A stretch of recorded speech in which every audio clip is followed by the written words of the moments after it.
플라톤의 철학에 따르면 국가는 어떤 종류의 도덕적 의무로부터 면제. 오로지 역사적 성공만이 유일한 심판꾼이다. 너무 위험하지. 너무 위험하다. 탁월하고 유능한 통치자를 확보할 수 있다는 가냘픈 희망에 우리 모두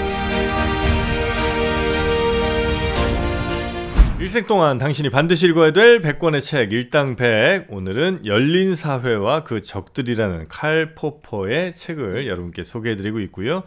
두 권으로 아마 이루어져 있는 것 같은데 꽤 긴 책이긴 합니다만 이제 1권은 그리스 시대 플라톤에 대한 이제 비판이죠. 플라톤에 대한 비판. 그리고 2부는 해겔과 마르크스에 대한 비판. 이런 걸로 주로 이제 이루어져 있는.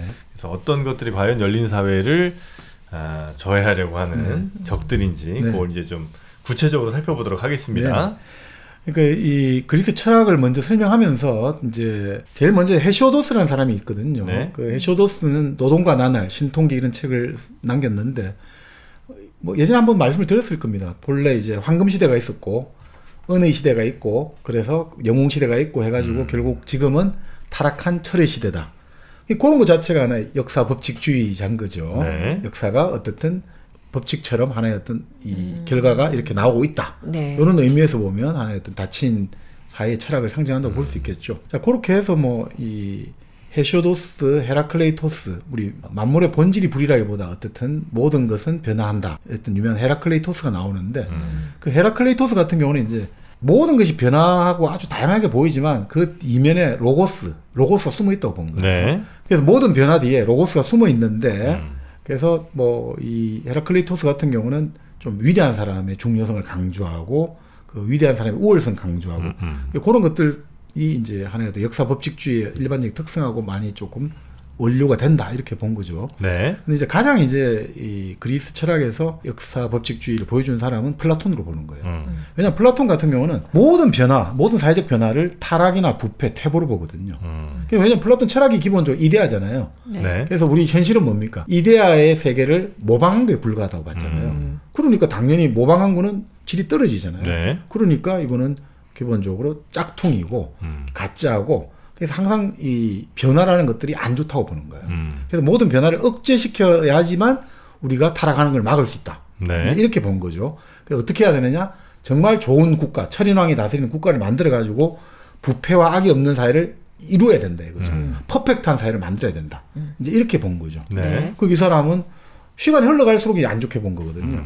그래서 여기 나옵니다. 완전한 국가가 예전에 만들어졌는데 그럼 왜 지금 이렇게 됐느냐? 완전한 국가가 만들어졌지만 결국 사람들이 여러 가지 욕심이 있고 이런 것들이 생겨나가지고 귀족이 지배하는 티모크라시가 나오고 그 다음에는 과두정, 부유한 문벌들이 지배하는 그 올리가르키라고 하죠. 과두정이 나오고 그 다음에는 중우정이죠. 방종하게 되는 데모크라시, 민주주의로 번역됩니다만 나오고 마지막 종말 단계는 참주정이라는 거예요. 티러니, 독재자죠. 그러니까 그런 식으로 아까 말씀드렸듯이 역사 법칙주의는 역사의 어떤 절대적 확신을 갖고 있잖아요. 마지막 단계가 어떻게 될 것인지. 그리고 전형적으로 이제 특징을 보여주는 거죠. 자, 그래서 역사라는 것은 하나의 사회가 타락하고 마치 우리가 뭐 처음에 건강하다가 질병 걸려가지고 더 심해지듯이 이제 이렇게 본 거죠. 이 플라톤이 이렇게 바라본 거를 결국 나중에 루소가 재생시킨 거예요. 루소는 예전에 어떻습니까? 처음에는 정말 사람들이 우리가 다 자유롭고 평등했는데 사유재산이 나와가지고 사람들을 꽁꽁 올가매기 시작했고 그래서 지금 타락하는 사회가 되었다. 다시 우리 자연으로 돌아가자. 바로 루소가 플라톤의 생각들을 근대에 다시 리바이벌 시켰고 바로 그 루소의 생각들을 꽁트, 우리 흔히 말하는 프랑스 사회학의 시조죠. 꽁트. 인간은 사고 단계가 신화적 단계에서 그 다음에 철학적 단계에서 그 다음에 과학적 단계로 이렇게 발전한다. 이런 어떤 단계적으로 뭔가 발전하는 것들, 이것들 그리고 해겔, 마르크스 이런 사람들로 이제 이어졌다고 보는 거죠. 그래서 모든 이제 결국 변화의 추진력이라고 할까? 이건 뭐 때문에 그러냐? 결국 계급 사이에 경제적인 이해가 상반되면서 빚어진다는 거죠. 그렇기 때문에 플라톤은 결국 우리가 말하는 지배계급들은 다 공유를 해야 되고 사유재산 갖고 있으면 안 되는 거죠. 공유를 해야 되고 그래서 아이와 여성도 공유를 해야 되고 그런 식으로 해야지만 이 지배계급이 계속 유지가 될 수 있다고 보는 거죠. 이런 식으로 뭔가 그러니까 우생학적으로도 이게 열려 있는 게 아니에요. 닫혀야 되는 거예요. 우리 피의 순수성 이런 것들이 나중에 이제 해겔이라든지 나치로 가면 이게 피와 땅, 흙을 강조하거든요. 그러니까 같은 우리 닫혀있는 우리 민족끼리 이런 식으로 나아가는 하나의 원류가 사실 이제 플라톤이 된 거죠. 그래서 결국 뭐 이 플라톤 같은 경우는 플라톤의 정의는 지배계급이 온갖 특권을 향유해야 되는 거예요. 지배계급이. 그러니까 뭐 일반적으로 생산하는 노동계급은 그냥 자기 결혼도 하고 뭐 자기 가지고 상관없는데 네. 지배계급은 우리가 모두가 공유를 해야 된다 이거죠. 그리고 지배계급은 어떤 간에 우리끼리 단합을 해야 되고 우리는 쟤들하고 달라야 된다라는 걸 느껴야 된다 이거든요. 그러니까 우리끼리 그냥 공유만 가지고는 절대 있잖아요. 그 지배계급 유지가 안 되거든요. 네. 우리끼리 다 공유하니까 된다. 그건 안 돼요. 반드시 필요한 게 뭐냐면 우리와 다른 뭔가가 있어야 돼요. 우리와 다른 뭔가가 있어야지. 그러니까 우리의 우월함을 항상 느끼게 만들어주는 미천한 뭔가가 있어야 되는 거예요. 니체가 항상 말했죠. 니체가 초인은 있잖아요. 초인이 뭐다라 말은 절대 안 해요. 니체는 초인을 말하지 않고 마딘을 말해요. 노예를 말하거든요. 그래서 이런 놈이 되고 싶냐? 이런 인간이 되고 싶냐? 이런 인간이 아닌 게 초인이야. 라는 식으로 말하잖아요. 그러니까 초인이 되려면 있잖아요. 뭐가 된다. 이런 초인이 돼야 되는 규정은 없어요. 이런 놈이 아닌 게 초인이다. 라는 식으로 설정하거든요. 그러니까 초인이 되려면 반드시 마딘이나 노예가 필요하거든요. 마찬가지로 플라톤이 이 시조입니다. 통치자 계급이 이걸 하기 위해서는 반드시 우리 통치자 계급과 아주 열등한 뭔가가 인종들이 있어야 되는 거예요. 그러니까 이런 생각들이 결국 나중에 다 이어져 가는 겁니다. 그러니까 플라톤이 사실 닫힌 사회에 가장 큰 해악을 끼쳤다는 게 이제 포프는 이렇게 보는 거죠.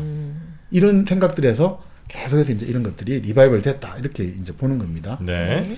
그래서 뭐 이 플라톤 같은 경우는 기본적으로 사물의 본질이라든지 이런 것들은 항상 처음에 있다는 거예요. 기원에 있다 이거죠.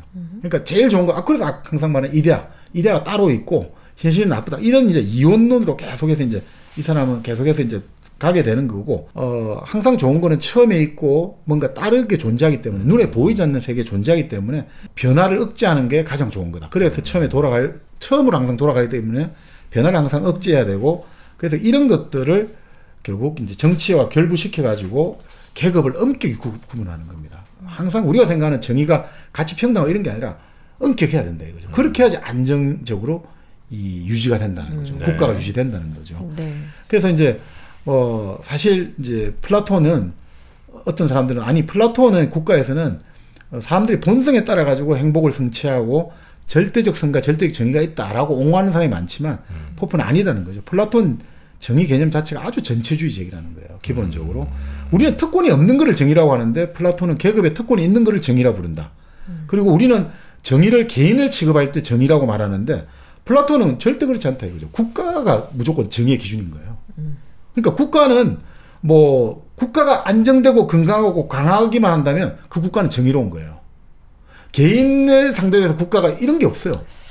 제일 중요한 거는 국가의 이익인 거예요. 그러니까 국가가 망하면 개인의 자유나 뭐 이런 것도 다 망하니까. 뭐 그렇게 볼 수 있지만 이제 보통 우리가 사회계약론자들이 있잖아요. 컨트랙트라는 입장에서는 기본적으로 사회라는 거는 그냥 개인이 서로 모여가 살아가는 것 이상도 이하도 아니라고 보는데 이 플라톤 같은 사람들은 이 폴리스라든지 이런 거를 뭔가 다른 걸로 보는 거죠. 아까 우리가 말한 개인을 넘어서는 뭔가 있다고 보는 거거든요. 이게 사실은 개인은 그렇게 되면 전체에 복종해야 되거든요. 완전히 달라지는 겁니다. 이 생각들이.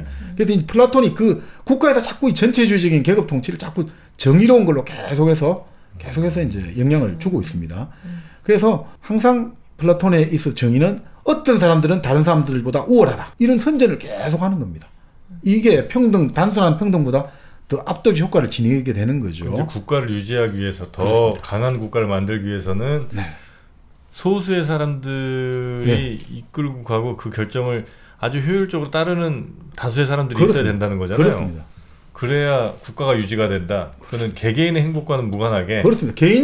개인주의는 이기주의 이퀄인 거예요. 그럼 희생해야 되는 게 무조건. 그래서 플라톤에게는 개인이라는 것은 악 그 자체인 거예요. 악이라는 거예요. 그래요? 네, 그 정도.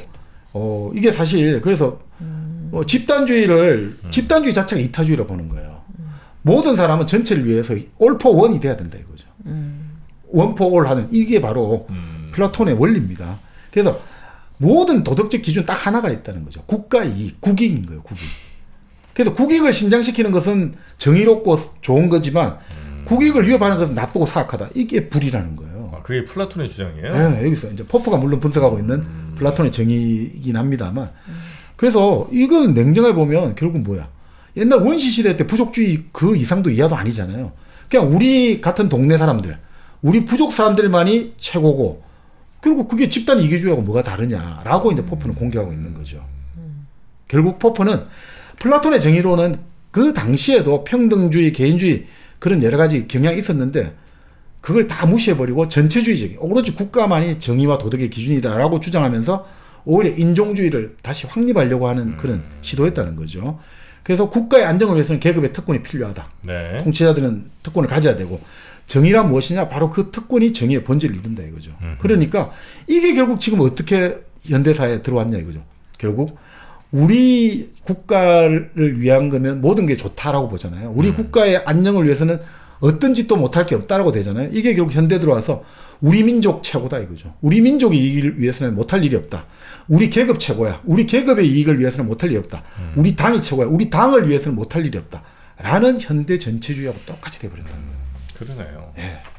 매우 닮아요. 네네. 네. 바로 이게 플라톤에서 기인했다는 거죠. 어찌 보면 그 소련이나 뭐 네. 중국도 당 우선이고 그렇습니다. 당이 어찌 보면 뭐 국가라고 할 수 있는 네, 거고 네. 그 이론의 근거가 플라톤이죠. 저 올라가면 플라톤이네요. 네. 플라톤이 그러면서 이제 플라톤이 정치 문제를 이렇게 딱 가장 중요하게 본 거예요. 누가 통치해야 되는가? 누구의 의지가 가장 신성하게 받아들여야 되는가? 이게 결국 플라톤이 계속 내세웠던 거거든요. 네. 그럼 가장 중요한 거는 누가 통치해야 되느냐가 되는 거잖아요. 그러니까 이렇게 돼버리면 권력을 가진 사람은 아무런 제재를 받지 않아도 된다라는 거하고 같이 연결된다는 거죠. 누가 통치하고 누가 가장 신성하게 받아들여야 되느냐. 그럼 권력을 가지면 그 가진 걸 끝나버리는 거예요. 그러니까 이게 정말 이게 참 위험하게 된 거라는 거죠. 그러니까 권력 한번 가지면 하늘에 낸 사람이다. 끝. 그 사람이 뭐 계엄령을 내리든 뭐 그 사람이 관세를 100% 200% 올리든 그건 어떻게 아무도 터치가 안 된다 이거죠. 왜? 그거는 이미 그 사람에게 주어진 그 권한이다. 이런 식의 논리까지 확대될 수 있다는 거죠. 그러니까 이게 지금 와서 상당히 위험해졌다 이거죠. 네. 사실 근데 우리가 생각해 보죠 이거죠. 정말 절대적으로 의존할 수 있는 선량하고 현명한 정부를 우리가 가지기가 쉽냐 이거죠. 정부는 그렇지 않거든요. 권력이라는 거는 항상해서 확장해 가려고 그러고 항상해서 개인의 자유를 제한하려고 하는 속성이 있단 말이에요. 네네네. 자, 그런데 우리가 그러면 자꾸 누가 통치해야 되느냐 이 문제에 집중하다 보면 우리는 최악의 지배자에 대비하고 최선의 지배자를 희망하는 걸 좀 경계해야 되는 이런 문제를 소홀히 해지게 되거든요. 네. 사실 우리가 중요한 거는 우리 미래 자유론 됐습니다만 그 다수 결을 통해서 내가 권력을 가졌으니까 이제 내 마음대로 하겠다. 이게 제일 위험하다 했지 않습니까? 그게 소수의 지배거든요. 네네. 내가 대통령이 됐잖아. 내가 국회의원 됐잖아. 우리 국민의 선택을 받았잖아. 그러니까 난 내 마음대로 할래. 이게 제일 위험한 거거든요. 그래서 끊임없이 우리가 왜 그걸 비판을 해야 되느냐. 바로 이런 문제 때문이거든요. 그래서 이게 사실 플라톤에서부터 나오는 겁니다. 플라톤이 자꾸 누가 통치해야 되느냐, 누가 가장 높은가 이걸 계속해서 강조하다 보니까 우리가 가장 중요한 거는 권력은 항상 확장하려는 속성이 있고 개인의 자유를 제한하려는 속성이 있기 때문에 그걸 견제해야 된다는 거예요. 견제와 균형이라는 것들이 플라톤에서는 안 나온다 이거죠. 네, 그래서 사실 이 플라톤 자체가 이걸 이런 어떤 요즘치로 말하면 독재랄까 이런 것들에 사실은 상당히 선이 다 있다고 보는 거죠. 그리고 사실 경험적으로 보면 이 플라톤의 그 이론은 상당히 빈약해요. 왜냐하면 인간의 역사를 살펴보면 어떤 정치 권력도 제재받지 않은 적이 없거든요. 아무리 독재고 내 마음대로 황제가 있더라도 또 어쨌든 반격이 들어오고 또 반항이 되고 또 어쨌든 그걸 무너뜨리려는 세력이 나온단 말이죠. 그러니까 플라톤이 예를 들어 뭐 누가 통치해야 되고 누가 최고냐 이렇게만 하는데 그건 의미가 없다 이거죠. 네네. 인간이 인간으로서 존재하는 한 절대적으로 제어당하지 않는 권력은 존재할 수 없다. 인간 역사에서. 그런데 인간이 가지고 있는 기본적으로 절대 누군가에게 종속받지 않으려고 하는 그 속성들이 있지 않습니까? 네. 그래서 이제 포퍼 같은 경우는 이런 견제와 균형이란 것들이 플라톤에게서는 상당히 안 보인다 이거죠. 단순하게 그거는 머리에 해당되는 통치 계급이 모든 것들을 지도를 해야 된다라는 식으로 나아가기 때문에 그건 견제와 균형하고 이게 안 맞다 이거죠. 그리고 포퍼는 그런 이야기를 합니다. 지금까지 역대 세계 역사에 보면 통치자들은 도덕성이나 지적인 능력이나 평균 이상인 자가 거의 없다고 봐요. 자꾸 우리는 대통령을 되게 위대하게 보고 뭐 대단히 평균 이상이라 보는데 인류 역사를 보면 도덕성이나 지적, 인격적이든 지적 능력이든 평균 이상인 자는 거의 없었고 대체로는 덜어는 평균 이하였다고 보는 거죠. 아, 그래요? 예. 그러니까 우리가 독단, 불통, 야망이라는 책을 했지 않습니까? 대부분의 정치 지도자들 초단질력 리더거든요. 그렇기 때문에 사실상 그 사람들이 인격이나 지적 능력이 뛰어난 게 아니라 욕심이 강한 거죠. 욕망, 의지가 강한 거죠. 맞죠. 예. 보통 사람들의 매우 뛰어난 100배, 1000배가 되죠. 내가 모든 걸 하겠다는 거는 100배, 1000배죠. 그러니까 지금까지 보면 역사에서 가장 이제 서양 역사에서는 이상적인 철인왕은 마르쿠스 아우렐리우스죠. 스토아 철학자이기도 하고 로마 황제였죠. 현명한 황제였는데. 근데 문제는 이 사람은 이상적인 철인왕이었는데 그 후계자를 코모두스 완전히 또 이상한 애를 내줬단 말이죠. 그러니까 그런 거 보면 또 이게 이상적인 어떤 정치랄까 이게 참 쉽지는 않은 것 같습니다. 네네. 그렇기 때문에 중요한 거는 누가 통치할 것이냐가 중요한 게 아니라는 거죠. 우리가 최상의 통치자를 얻기 위해서 노력은 해야 되지만 제일 중요한 거는 최악의 통치자에 대비한 제도를 만드는 게 시스템을 만들어야 된다. 탁월하고 유능한 통치자를 확보할 수 있다는 그 가냘픈 희망에 우리 모든 걸 올인한다. 이거는 진짜 미친 짓이라고 보는 거예요. 너무 위험한 짓이죠. 너무 위험하다는 거예요. 네. 포포는 그렇게 봅니다. 아니야. 우리가 이 국민의 뜻을 모아가지고 뽑은 사람은 정말 국민을 대변해가지고 우리 사회를 통합시키고 우리 국익만 생각하고 정말 자기 개인적인 이익, 가족을 생각 안 할 거야. 그런 생각을 하면 그건 미친 짓이라는 거예요. 그렇게 생각하면 안 된다는 거예요. 거기에 희망과 기대를 걸지 말고 포기하라는 거예요. 어떻게 하면 이 사람이 나쁜 짓을 할 수 있는데 우리가 어떻게 하면 막을 수 있을까? 이 생각을 해야 된다는 거예요. 그런 이야기를 하고 있습니다. 그래서 우리는 누가 통치해야 되는가라는 플라톤의 질문 대신에 사악하고 무능한 지배자들이 너무 심한 해악을 끼치지 않도록 어떻게 우리 정치 제도를 조작할 수 있는가, 어떻게 만들 것인가, 이런 질문을 해야 된다는 거예요. 그게 오히려 핵심인 거죠. 네. 자꾸 누가 통치해야 되고 누가 대통령이 되고 이런 데 너무 관심을 가지면 상당히 위험하다. 그래서 이제 뭐 플라톤은 결국 뭐 이런 걸 위해서 결국 이 사람은 지도자가 중요하니까 그럼 지도자를 선정이 중요하지 않습니까? 그럼 교육이 중요할 수밖에 없는 거죠. 어떤 지도자를 어떻게 교육시킬 건가. 재미있는 게 교육생은 전부 다 청춘기를 지난 사람만 뽑아야 된다고 봐요. 청춘기라면 몇 살까지를 청춘기라고 하는데요? 근데 이때 보면 한 50 정도 된 사람들을 교육생으로 뽑아요. 왜냐하면 젊은 사람을 뽑으면 젊은 사람들은 항상 반항적이잖아요. 가르치는 거에 대해서 자꾸 안티를 건다 이거죠. 그러면 안 된다는 거죠. 어느 정도 청춘기를 지나가지고 자주적으로 독자적으로 사고할 수 없을 만큼 늙어야 된다는 거죠.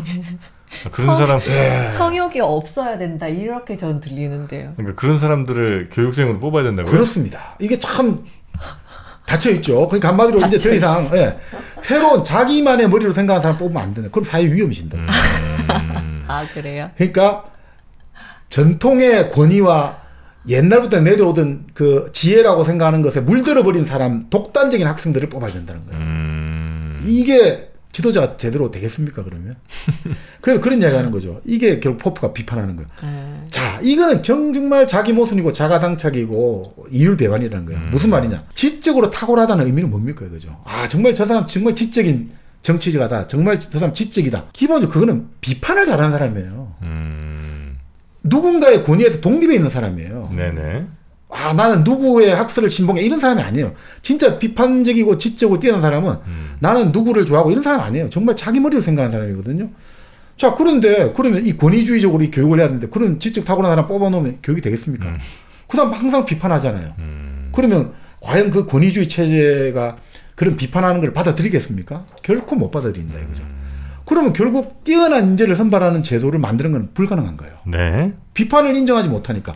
그러면 항상 현상 유지할 정도의 인재를 뽑아야 되는 거죠. 그게 사실은 공무원 시험의 목표입니다. 동생을 막론하고 관료 제도의 목표는 뛰어나고 혁신적인 사람을 절대 뽑으면 망해요. 항상 요거를 지킬 수 있는 사람. 아까 말씀드린 우리 체제의 근본적인 원리를 비판하는 사람이 아니라 체제에서 끊임없이 퍼즐을 제기되잖아요. 그냥 문제를 풀기만 하면 되는 거예요. 그 퍼즐 수수께끼만 풀면 되는 거지. 이 체제를 근본적으로 개혁하는 문제 이건 절대 풀면 안 되는 거예요. 네네. 그게 결국은 관료입니다. 그러니까 항상 이 플라톤에서 나온 건데 결국 제도적으로 뭔가를 뽑고 교육한다는 거는 항상 탁월하거나 창의적인 자, 예기치 못한 자질을 갖고 있는 자를 항상 제거하는 데 목적이 있거든요. 그래서 우리가 똑똑한 사람 그런 이야기 나왔지 않습니까? 아인슈타인이 한국에 왔으면 이미 대학도 못 간다는 거예요. 왜냐면 아인슈타인 수학밖에 못했다. 그럼 한국에서 지금 어떻게 수학만 요즘은 됩니까? 근데 어쨌든 요즘도 안 될 거예요. 안 될 수능 시험을 봐야 되니까. 그러니까요. 네. 그러니까 바로 이런 것들이란 말이죠. 그러니까 사실 플라톤의 관점에서 보면 상당히 이제 권위주의적이고 이런 것들 속에서 나오는 거죠. 그러니까 실제로 플라톤의 스승은 소크라테스고 항상 비판이 열려 있고 서로 이제 그때 변증법이라는 것은 묻고 답하고 문답을 통해 가지고 지혜를 깨닫는 게 변증법이거든요. 이제 그 당시 그리스의 변증법은 이 소크라테스는 그만큼 비판을 하고 서로 비판이 열려 있는데 사실 플라톤에서는 그것이 닫혀져 있죠. 네. 그래서 사실 플라톤에 있어 가지고 결국 철인왕이 물론 조금 입장이 다릅니다만 철인왕을 자질을 보면 정말 뭐 시인과 예술가와 과학자와 이런 모든 자질을 다 갖고 있는 게 철인왕이지만 이 플라톤의 철학에 따르면 이제 통치가 되지 않습니까? 국가의 이익을 위해서는 거짓말을 대담하게 밥 먹듯이 해야 된다 이거죠. 자, 우리 국가의 적과 우리 국민을 속이는 게 국가 통치의 이익이라는 거예요. 그리고 그것은 그 거짓말하는 거는 누구도 건드릴 수 없는 특권이에요. 국가의 통치자일수록 거짓말을 하는 게 특권인 거예요. 거짓말하는 거 용서해줘야 되는 거예요. 국가의 이익을 위해서. 그리고 통치자는 의사란 말이죠. 강한 의사이기 때문에 강한 약을 처방해야 된다 이거죠. 그 강한 약은 뭐냐? 대중을 통제하는 선전선동을 해야 된다는 거죠. 거짓말을 잘해야 된다. 근데 그 지금 플라톤의 철학이 원래 이랬어요? 모르겠어요. 그러니까 이게 포퍼가 결국은 연구한 플라톤입니다. 네. 그러니까 우리가 해석을 그렇게 그렇죠. 해낸 이제 거죠. 포퍼의 연구를 통해서 플라톤. 그렇죠. 비슷한 얘기가 네네. 그 군주론 같은 데도 좀 네네. 나오긴 하잖아요. 네네. 예, 그 군주는 어때야 된다는 얘기에서 뭐 상당 부분은 좀 겹치는 것 그러니까 같은데. 그렇습니다. 이 원료는 사실이 있는 거죠. 예, 그러니까 그 군주론의 그 사상적 어떤 배경 같은 것도 어쩌면 플라톤에서부터 이렇게 그렇습니다. 나왔을 수 있는 거니까. 그렇습니다. 네. 그러니까 결국은 이제 이 철인왕은 결국 철학자가 왜 돼야 되느냐? 철학자가 지혜를 추구한 사람이 아니에요. 그냥 지혜를 갖고 있는 사람이란 말이죠. 오만하죠. 자, 그래서 이 사람은 결국 국가의 원형도 알 수 있고 철학자가 가장 이제 이데아를 잘 가깝다 이렇게 보는 거죠. 그리고 지배계급들이 이제 아까 말한 잘 이제 교육을 시키고 이제 지배계급 내부에서 그 번식을 해야 되지 않습니까?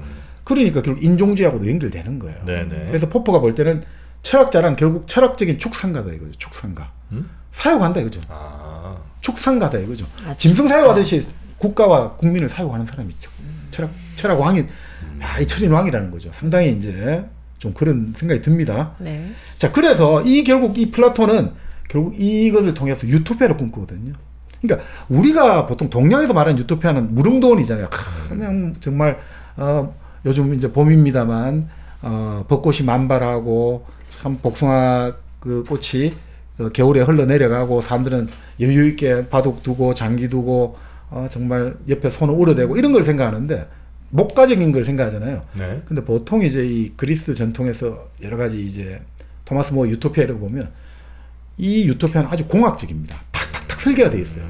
길이 요렇게 돼 있어야 되고 길은 6차선 집은 요런 게 유토피아예요. 정확하게 잘 계획된. 맞습니다. 그 계획대로 잘 돌아가는 그렇습니다. 그런 데가 유토피아군요. 그게 바로 플라톤에서 나오는 겁니다. 플라톤에서 나오는 겁니다.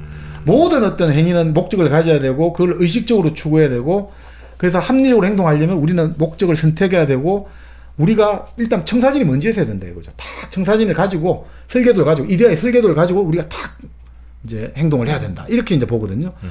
근데 점진적인 접근법은 그렇게 안 보거든요. 그런 게 있을 수도 있고 없을 수도 있고 또 우리가 사회 청사진, 이상사회가 있을 수도 있고 없을 수도 있고 또 사람들이 진짜 그걸 좋아할 수도 있고 아닐 수도 있고 이런 걸 다 우리는 인식을 하고 네. 우리는 궁극적인 선을 찾기보다는 지금 가장 최대 악이 뭐냐 여기에 집중하자는 거예요. 점진적인 투쟁을 하자는 사람들은 좋은 거를 찾지 말고 나쁜 거를 먼저 제거하자는 거거든요. 이게 이제 사실은 플라톤하고 반대됩니다. 근데 플라톤의 방식에 들어가면 그게 아니에요. 이상사회가 존재하잖아요. 이데아가. 설계도가 있단 말이에요. 그러면 어떻게 해야 되느냐? 한 방에 바로 다 전면적으로 들어가야 되는 거예요. 이게 결국 전체주의하고 연결됩니다. 딱 소수의 독재자가 있어가지고 내가 진짜 좋은 사회, 내가 꿈꾸는 사회가 있어. 딱 내가 권력 잡았잖아요. 바로 실현해야 돼. 내가 이미 알고 있어. 따라와. 그렇죠. 따라와야 되는 거예요. 그런데 이렇게 되면 이게 있잖아요. 실제로 시도하면 인간의 고통을 엄청나게 증가시키거든요. 제도라는 거는. 왜냐하면 점진적인 거는 점진적이잖아요. 그러니까 왜냐하면 하나의 제도를 고치면 이게 또 다른 예상치 못했던 부작용이 어마어마하게 생겨나잖아요. 그래서 하나하나씩 하면서 가야 돼요. 그래야지 우리가 좀 더 그 부작용을 줄일 수 있는데 그리고 또 하나가 뭐냐면 우리가 왜 전면적으로 못 고치냐면 우리는 뭐라고 할까? 우리는 이 사회를 살아가면서 고쳐야 되잖아요. 네. 마치 그 스피드라는 영화 보면 스피드 영화 있잖아요. 네. 자, 시속 70마일 이하로 버스가 속도를 낮추면 그 버스 밑에 있는 폭탄이 폭발한다 했잖아요. 그럼 어떻게 됩니까? 시속 70마일을 유지하면서 폭탄을 해쳐야 되는 거거든요. 사회를 개혁한다는 건 그런 거다 이거죠. 우리가 당장 먹고 살아야 되고 경제활동이 이루어져야 되고 아프면 병원 가서 의료활동이 이루어져야 되고 교육하는 교육활동이 이루어져야 되고 나쁜 놈들 잡아 가두는 치안활동이 이루어져야 되거든요. 이걸 하면서 이 근본적인 사회적 서비스가 이루어지면서 사회를 고쳐야 되는데 전면적으로 바꾸자는 거는 그거 다 막 그냥 다 때려 부수자는 거거든요. 그럼 이거 어떻게 됩니까? 그럼 스피드 영화처럼 지금 이렇게 하면서 가야 되는데 그냥 다 폭파해가 다 죽자면 밖에 안 된단 말이죠. 네. 바로 그런데 플라톤은 그렇게 안 본단 말이죠. 이게 이데아에 있기 때문에 우리는 이렇게 한꺼번에 다 고쳐야 된다 이렇게 보는 거죠. 그러니까 이게 결국 참 이게 한꺼번에 고쳐야 되기 때문에 배단이 있고 이런 비판이 있습니다. 그 불만의 길을 막아야 됩니다. 유토피아를 만드는 사람들은 불평 불만의 길을 막습니다. 지금 트럼프도 그렇잖아요. 이렇게 되면 여러 가지 불평이 많습니다. 아, 그거 우리 미국이 더 잘 살기 위한 일시적인 진통입니다. 예전에 소련이 공산주의 이제 새로운 거 만들 때 여러 가지 지금 막 사람들이 굶어 죽고 이럴 때 혁명의 그 가정을 위해서 우리가 겪어야 되는 고통입니다. 모든 걸로 그걸로 다 해결돼 버리는 거예요. 그 어마어마하게 많은 사람들이 죽고 다치긴단 말이죠. 네. 그러니까 이게 우리가 그 전쟁과 평화에서 우리 봤잖아요. 피해를 한 사람이 나 정말 모든 사람들 위해서 잘해줄래. 그렇게 개혁도 아닌데 밑에 마름들이 다 해먹잖아요. 근데 이 사람 그 방법이 잘대로 있는지 없는지를 알 수가 없어요. 실무적인 끈기가 있을 수가 없고 네. 독재자는 그걸 알 수가 없어요. 내가 지금 한 게 진짜 좋은지 나쁜지 절대 알 수가 없어요. 왜냐 사람들 좋은 말밖에 안 하니까. 그리고 좋은 말 아니고 나쁜 말 하면 난리가 나겠죠. 나쁜 말이 들어갈 수가 없어요. 그러니까 결국은 이게 절대로 이루어질 수가 없는 거죠. 그래서 우리는 이상이라는 것들을 너무 가지고 바로 전면적으로 하는 것들이 정말 위험하다 이거죠. 그러니까 유토피아를 만들겠다는 사람이 결국은 왜 지옥을 만드냐면 이런 여러 가지 이유 때문인 거를 포프가 엄청나게 합리적으로 논증을 잘하고 있습니다. 네. 근데 이제 그 말이 결국 포프는 이상이 실현될 수 없다라든지 이상은 항상 이상일 뿐이다 이 말은 아니고 분명히 할 수 있는데 할 수 있다 이거죠. 할 수 있다. 나아갈 수 있다.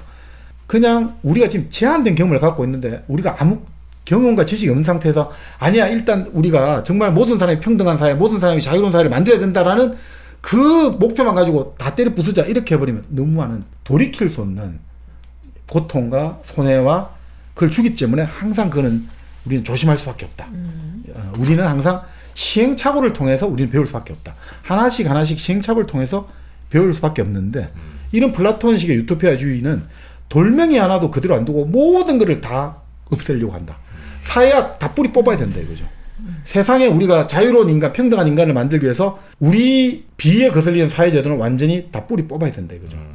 그렇게 비타협적인 급진주의, 이거는 결국 탐미주의라는 거죠. 거기서 아름다움을 느끼거든요.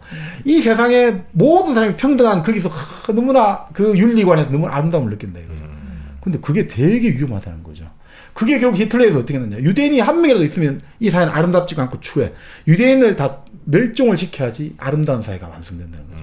그래서 이 유토피아주의 이런 것들은 결국 탐미주의, 급진주의, 완전주의로 흘러갑니다. 그래서 아까 제가 레너드 코엔의 그 앤섬이라는 노래 가사에 네.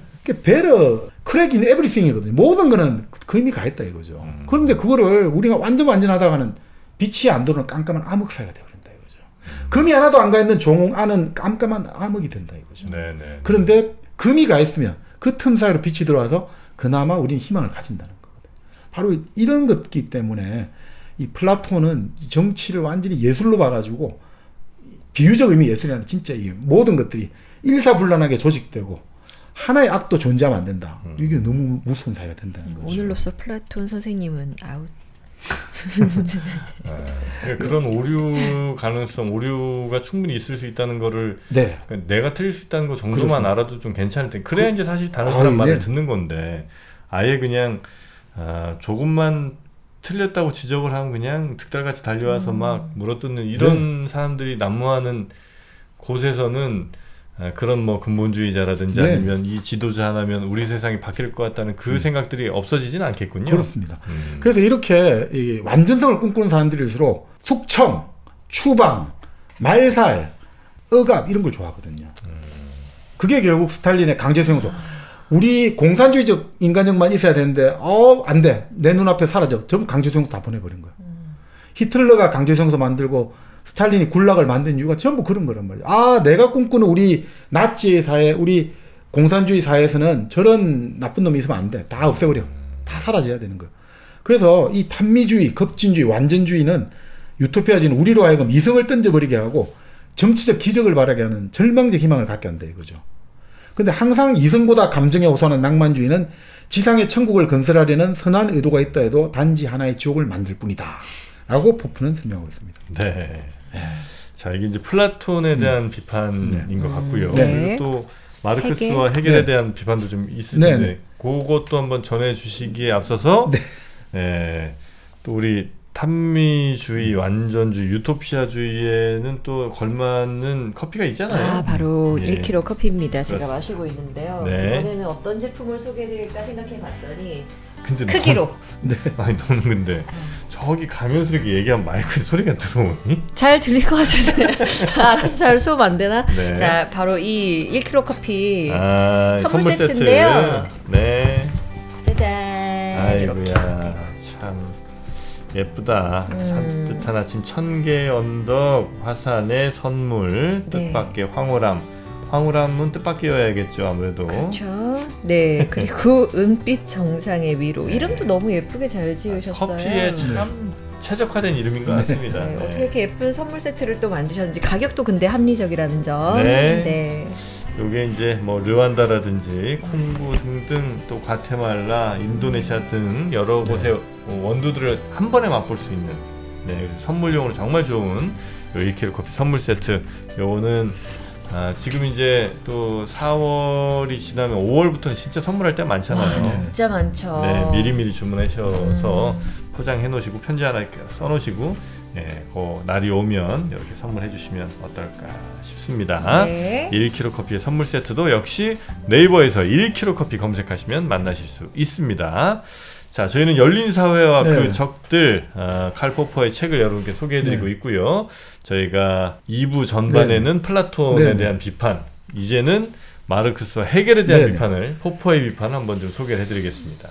뭐 헤겔을 이제 왜 역사 법칙주의자냐면 그 헤겔 같은 경우는 기본적으로 역사의 발전 단계가 결국 한 사람만 자유로운 어떤 그 동양적 전제주의, 한 사람만 자유로운 거예요. 임금, 천자, 황제만 자유로웠다가 그리스 로마 단계에서 좀 더 이제 자유로운 사람들이 확대되는 거죠. 그리고 이제 그리스 로마 단계를 거쳐가지고 마지막 게르만의 단계. 지금 자기들 독일 프로이센 생각하시면 됩니다. 이제 한 중세 15세기, 18세기 들어와가지고 이제 여기서 하나의 모든 사람이 자유로운 단계로 역사 단계를 설정하고, 그리고 이 사람이 중요하게 생각하는 국가거든요. 헤겔은 이렇게 봅니다. 변정법 정반합 헤겔에서 아주 유명한데, 자, 우리가 가족이 있잖아요. 인간이 태어나면서 가족에 들어가잖아요. 가족이 도덕의 원리를 가지고 성립되지 않습니까? 아버지, 엄마, 자식들, 여러 가지 도덕 원리로 가족이 잘 구성되는데, 문제는 가족에서 그 도덕 원리가 사람들을 정말 잘 이제 가족을 잘 구성하고 유지하는데, 문제는 그러다 보니까 자유라는 게 아무래도 제한되지 않습니까? 엄마 아빠 말만 들어야 되고 이러면 내 선택의 자유는 이런 게 없잖아요. 그 개인의 자유라는 문제가 발생하니까, 자, 거기에 대해서 새로 나온 게 사회가 나와서 법을 만들어낸 거죠. 법이 만들어지니까 이제 우리는 계약을 할 수 있게 되고, 그 계약을 통해서 자유라는 걸 느끼게 되었어요. 가족에서 발생한 모순인 자유의 문제가 사회에서 법을 통해서 해결됐단 말이죠. 근데 문제는 사회가 법을 통해서 자유가 만들어지니까 또 다른 예상치 못한 문제가 튀어나왔어요. 우리가 흔히 말하는 양극화의 문제죠.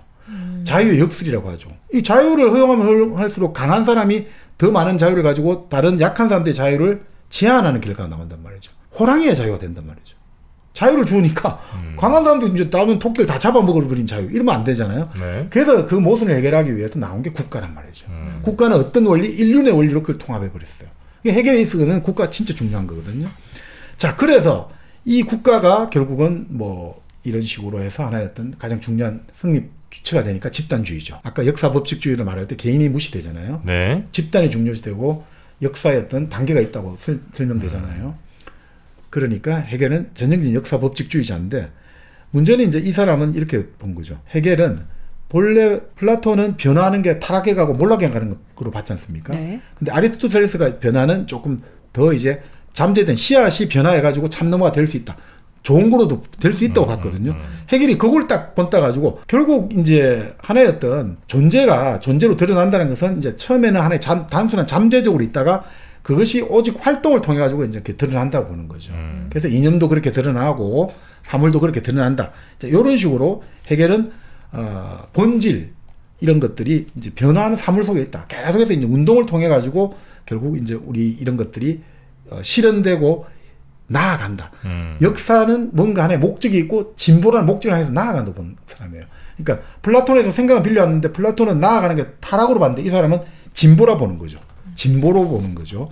그러면서 나아가면서 각 단계는 앞 단계를 다 포괄하면서 우리가 지향이란 말을 쓰는데 회붕해가지고 합리적 핵심을 보존하고 더 새로운 단계로 나아간다고 봅니다. 네. 그래서 이제 진보라는 걸 말하는 거죠. 진보.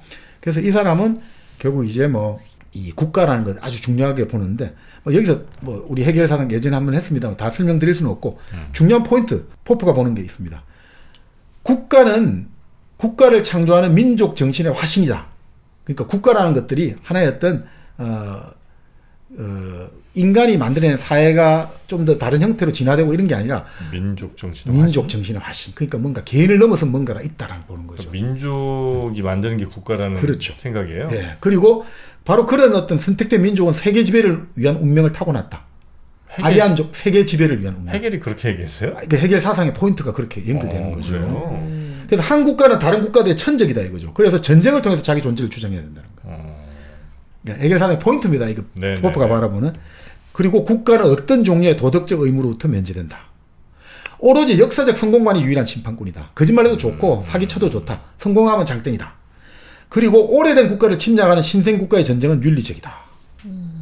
오래된 국가를 침략하는 신생 국가의 전쟁은 윤리적이다. 윤리적이다. 그러니까 당연히 새로 떠오르는 국가는 이미 쇠퇴한 국가를 침략하는 게 정당하다고 보는 거예요. 전쟁과 운명과 그리고 우리가 바라는 번영은 가장 소망스러운 것들이다. 그리고 소시민과 그의 천박한 법령국 삶을 살지 말아라. 위험스럽게 살아라. 영웅적 인간과 영웅의 삶을 살아라. 위험하게 살아라. 이렇게 되는 거죠. 세계 역사의 행적과 사건에 관한 단 하나의 판단 기준은 결과와 성공이다. 성공하는 것, 최강자로 나타나는 것이 궁극적 목적이다. 세계 역사는 행복의 극장이 아니다. 행복의 시대는 역사의 공난이다. 그러므로 자유주의와 자유와 이성은 우리 헤겔 공격의 목표물이 되는 거죠. 우리는 우리의 역사를 원한다. 우리의 숙명을 원한다. 우리의 투쟁을 원한다. 우리의 즐거움을 원한다. 우리는 자유에 한가하는 반역, 우리는 닫힌 사회의 보루, 이걸 원한다. 이게 이제 헤겔의 세계에서는 이제 이렇게 보고 있습니다. 그러니까 포프가 바라보는 헤겔 철학은 이런 닫힌 세계로 보고 있는 거죠. 이런 것들이 결국은 바로 독일 민족에게 두 차례 세계대전을 가져온 한 사상적 원료가 된 거 아니냐. 그래서 그 당시 쇼펜하우어가 그렇게 헤겔을 호평했던 거다 이거죠. 헤겔의 전염병과 같은 이 악영향에 대항해서 언제나 강력하게 우린 투쟁해야 되고 그 누가 투쟁해야 되느냐? 스스로 사회를 제대로 판단할 줄 아는 사람의 그것은 의무이다. 우리가 침묵을 지키면 과연 누가 말해야 할 것인가. 이게 헤겔, 쇼펜하우어가 헤겔을 그 당시 엄청나게 비판했던 거죠. 네네네. 그러니까 이거는 포프가 바라보는 관점입니다. 헤겔은 또 여러 관점에서 바라볼 수 있는데, 근데 사실 이제 이런 어떤 헤겔의 관점들이 사실 역사주의, 헤겔의 역사주의라든지 헤겔의 이런 정신주의라는 것들이 사실 또 그 이후에 여러 가지 좀 전체주의적 사고에 악용된 경우는 상당히 있습니다. 그래서 그런 것들 관점 속에서 이제 헤겔을 비판했고, 사실 마르크스에 대해서는 뭐 이렇게 보고 있습니다. 마르크스주의는 인도주의적 충동이 깔려 있다고 봐요. 마르크스가 그 당시 영국 사회에 그 정말 탄압받고 비참한 그 영국 노동자 계급의 그 비참상을 보고 마르크스가 이래서는 안 되겠다라고 하는 그 인도주의적 사고가 깔려 있다고 보는 거예요. 그렇죠. 그래서 이렇게 보고 있습니다. 그 노력이 대부분 실패에 그쳤지만 그렇다고 해서 그 노력의 가치를 폄하해서는 안 된다라고 보는 거죠. 근데 참 포프는 행복한 사상가인 게 이렇게 전체주의를 공격했잖아요. 이론적으로. 89년 동독의 몰락과 91년 소련의 몰락을 다 지켜본 사람이에요. 자기 당대의 그 자기 사상의 신념이 결국 옳았다는 것을 역사적으로 알고 간 사람이에요. 그러네. 94년에 돌아가셨기 때문에 참 행복한 사상가죠. 근데 이제 포프 같은 경우는 이제 마르크스 같은 경우는 경제 이론이 아니라고 봐요. 마르크스의 경제는 경제 정책, 경제 계획이 없고 설명하는 역사적 예언을 보조하는 수단에 불과했다는 거죠. 앞으로 이제 이 자본주의가 망하고 이제 공산주의가 오는데 네. 거기에 따라서 경제를 분석하는 거지. 뭐 사실 막스의 자본론 보면 뭐 경제 정책 이런 건 없거든요. 지금 단계에서 어떤 여러 가지 이런 걸 분석하고 있죠. 그래서 결국 이제 그럼에도 불구하고 마르크스는 경제적 역사 법칙주의죠. 네. 그죠? 경제학적 법칙이 역사에서는 경제학 법칙이 관철된다고 보는 거죠. 포퍼가 판단하는 마르크스는 일단은 그 당시에 워낙 참혹했던 노동 그렇습니다. 상황에 대한 반발로서 마르크스가 등장을 했고 네. 충분히 마르크스는 그런 이야기 할 만한 상황이었고 네, 네.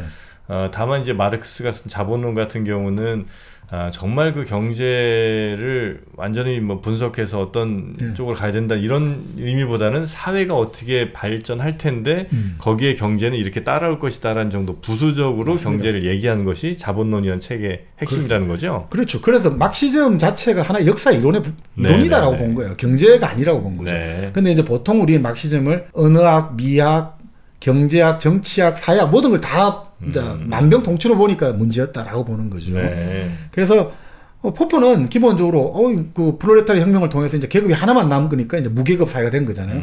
노동자 계급 하나 남으니까 이제 계급이 없어진다. 네. 그래서 결국 우리는 무착취 사회로 간다라고 봤는데 포퍼는 그렇게 안 본 거죠.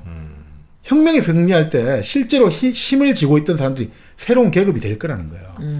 우리 동물농장 있지 않습니까? 네, 조조의 동물농장에 어떤 사람 나옵니까? 우리 모든 동물들이 이제 존스 주인을 쫓아내고 다 동물들이 다 평등해졌잖아요. 근데 평등해졌는데 갑자기 다른 글이 하나 쓰여져 있잖아요.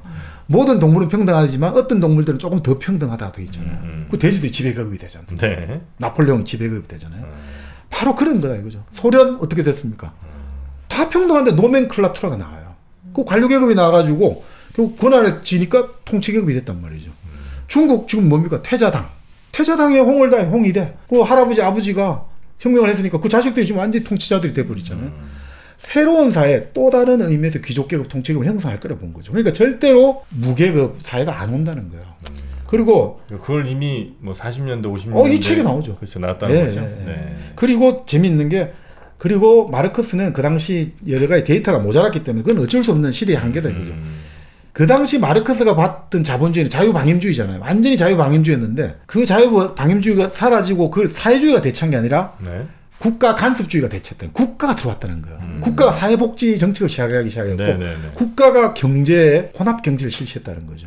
오늘날 민주주의 국가의 경제체제를 마르크스가 자본주의라고 이름 붙이면 이거는 말이 안 된다는 거예요.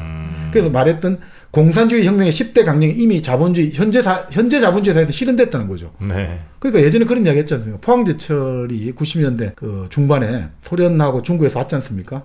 90년대 초반 와서 포항제철에 그 견학을 하고 사람들이 그 당시 공산당 관계자들 한마디 했잖아요. 우리가 꿈꿨던 공산주의 사회가 여기서 실현돼 있다고.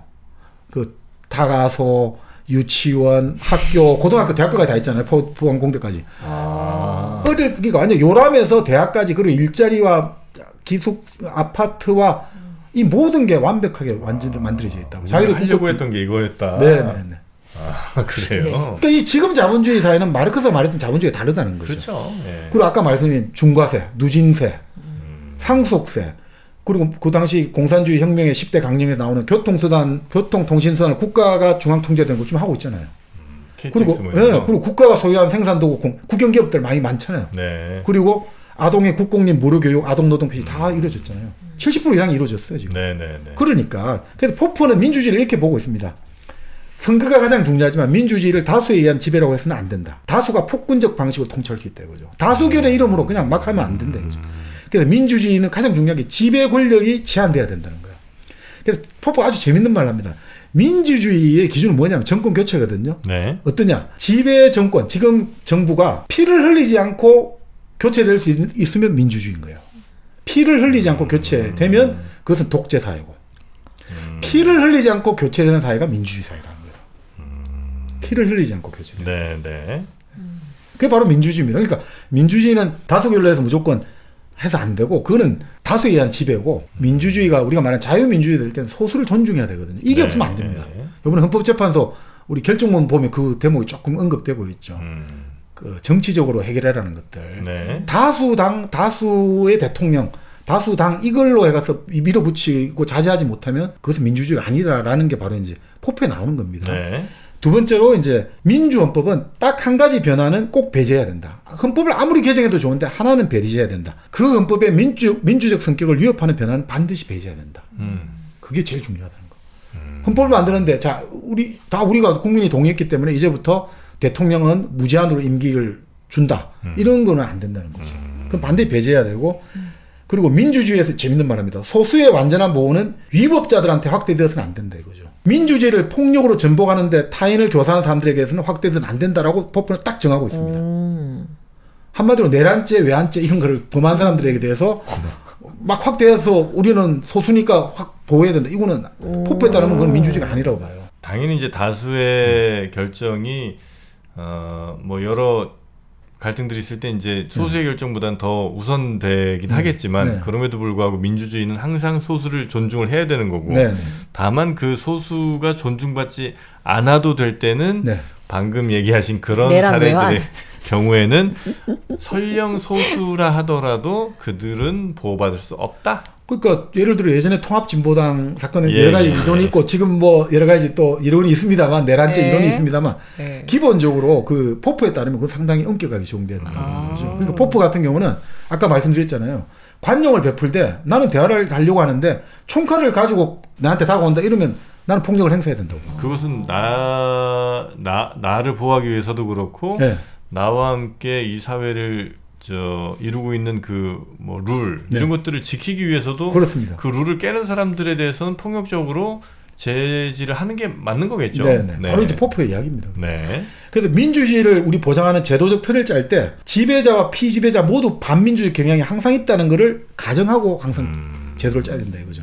무조건 국민이 옳습니다라는 것도 상당히 위험한 겁니다. 국민은 틀릴 수 있습니다.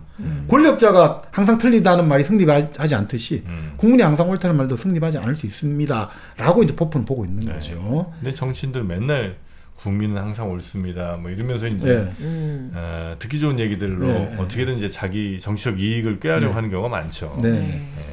그러니까 결국 이 포포에 따르면 결국 누가 국가 권력을 행사하느냐 이런 플라톤의 질문이 아니라 이제는 어떻게 권력이 행사되어야 되느냐. 얼마만큼 권력이 행사되어야 되느냐는 질문을 이제 우리는 배워야 할 때라는 거죠. 그래서 참 이게 중요한 겁니다. 결국 마르크스 같은 경우는 너무 정치 역할을 너무 과소평가했던 거예요. 토대와 상부구조 해가지고 상부구조는 정치거든요. 토대가 경제란 말이에요. 생산력과 생산관계. 그러니까 정치는 옥도각시 불가다 했는데 20세기에 들어와 보니까 아니라는 거예요. 정치가 정부가 나서가지고 여러 가지 그 사회복지 정책을 하고 세금 정책을 통해서 여러 가지 불평등을 완화했단 말이죠.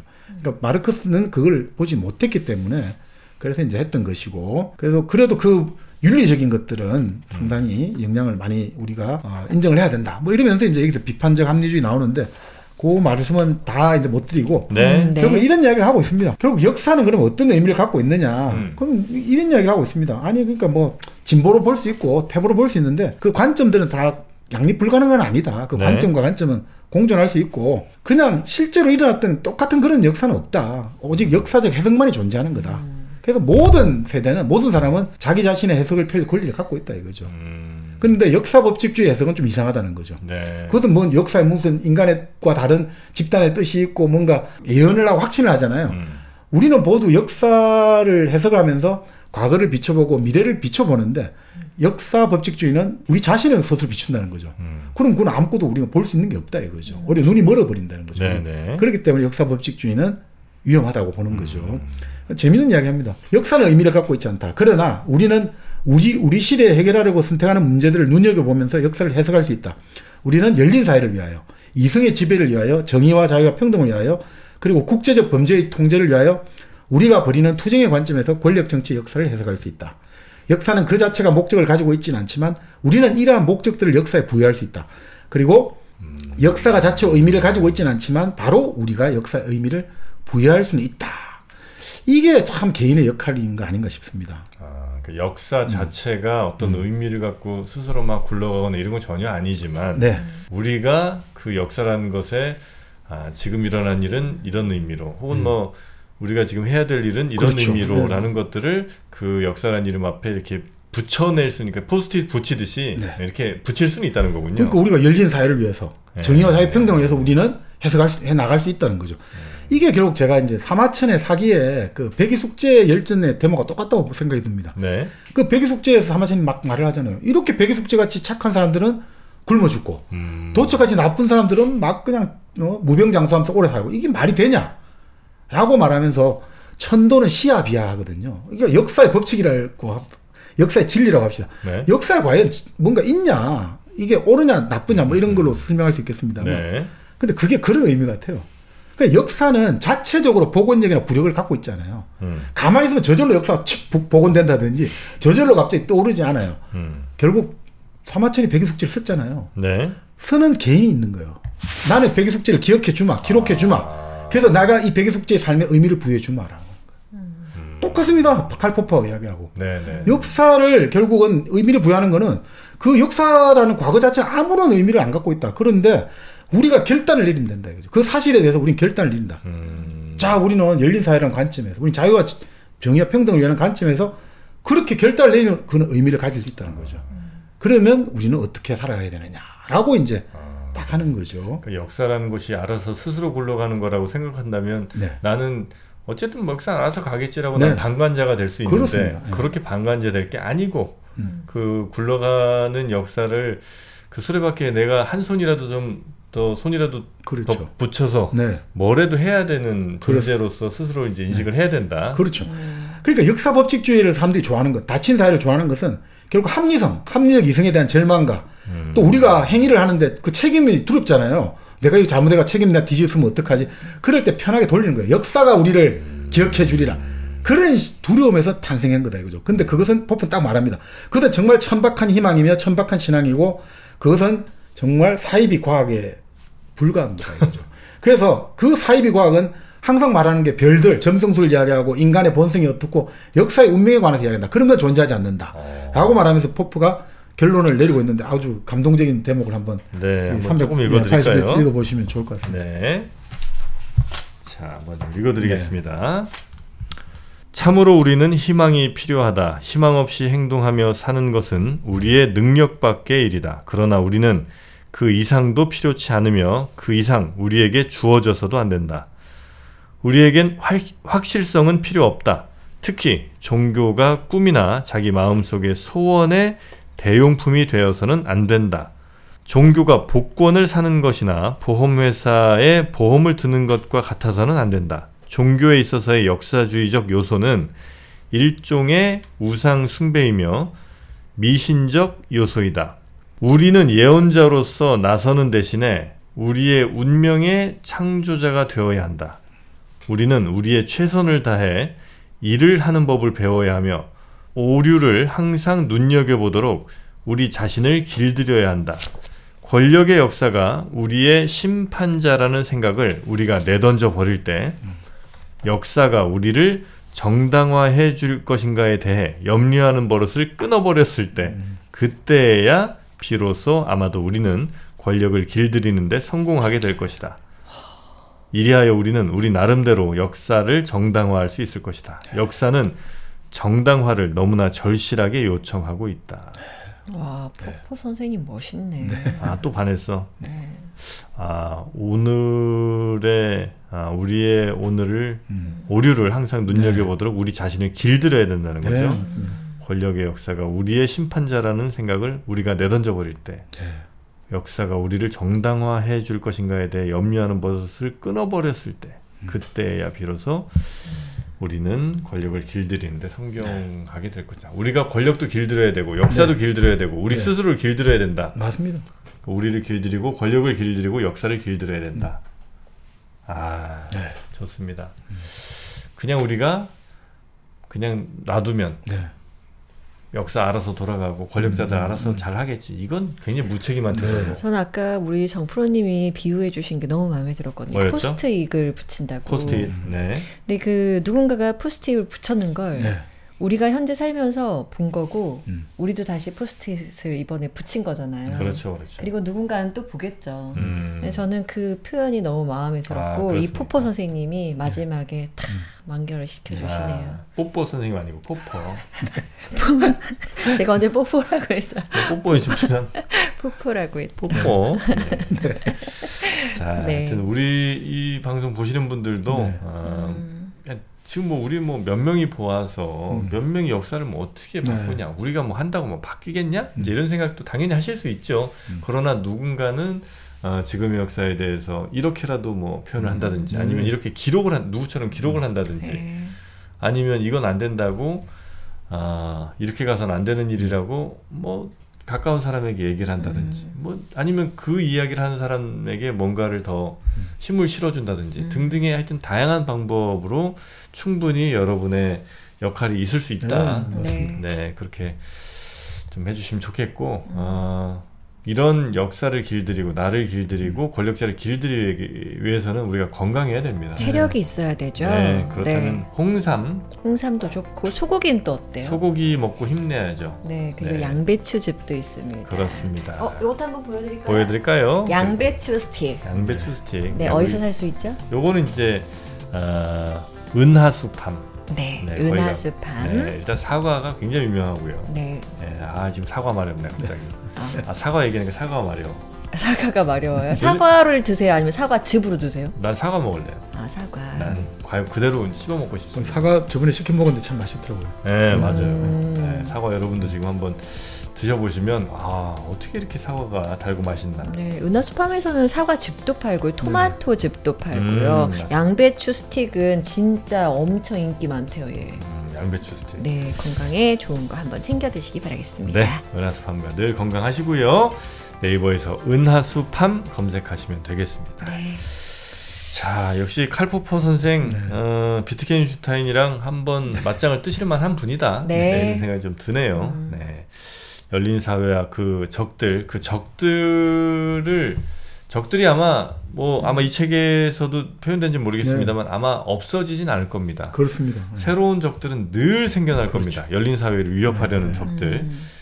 그리고 그들이 다양한 모습과 다양한 목소리로 등장할 때마다 그걸 잘 판단하고 그들을 잘 물리칠 수 있는 우리 깨어있는 판단력들은 우리가 쇼츠에 혹은 10분짜리 영상에 늘 빠져 있는다고 오는 건 아닌 것 같고요.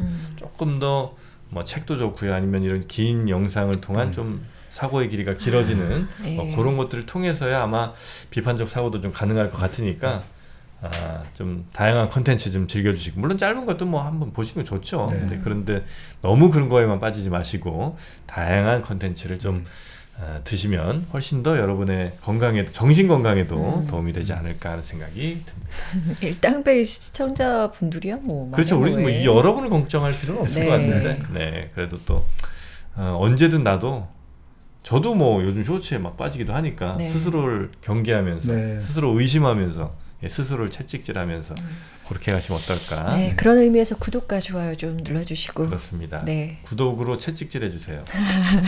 좋아요로도 채찍 좋고요. 맞고 싶네. 댓글로도 채찍 많이 때려주시기 바라겠습니다. 자, 그러면 저희는 네. 오늘은 여기서 마무리하고요.